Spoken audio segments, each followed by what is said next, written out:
I just arrived at work as the hospital's lead sonographer and was looking at the patient's schedule for the day when my boss told me to go immediately to the OR. The surgeon was requesting ultrasound guidance. That was all the information I was given. I had no idea what I was walking into. I wheeled the ultrasound machine into the OR. The patient was already sedated on the operating table. Plugging in the machine, I waited for instructions from the doctor. He barked at me to place the ultrasound probe on the patient's pelvis so he wouldn't perforate her uterus. Still confused about the procedure, I did as he asked and realized the woman was pregnant. She was in her second trimester, so I easily determined the gender of her baby, a little girl. Stunned, I watched the doctor thrust a catheter into the amniotic sac. The fetus dodged the catheter and tried to hide in the top of her mother's uterus to get away. In horror, I watched as he inserted a forceps clamp and grabbed her tiny leg. She writhed around in pain, trying to break free, but there was nowhere for her to go. Then the doctor pulled hard until her leg ripped away from her body. She recoiled and violently twisted around in pain and curled herself into a tight ball. But it was no use. The clamp grabbed her arm and she struggled to pull away. Her movements weakened now because she was dying. He pulled her arm off of her body. My vision blurred.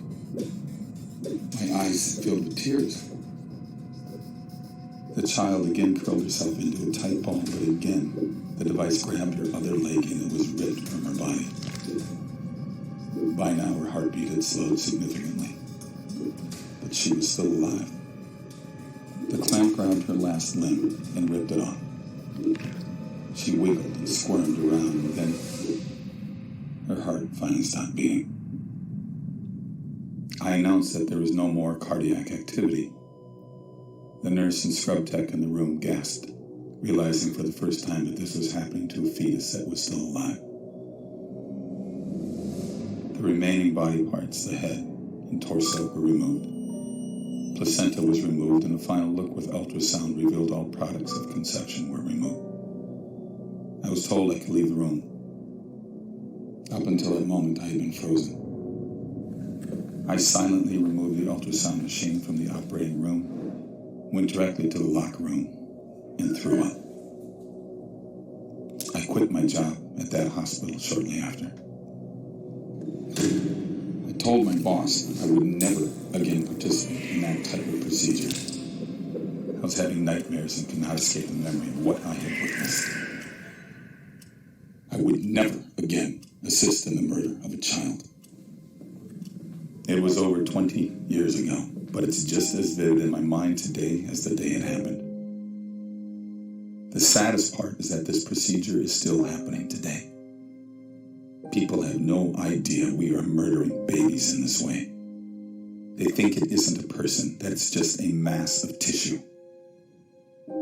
I'm so sorry for what happened to this little girl. For what I did to her. I'm sorry, sweetheart. I'm so sorry.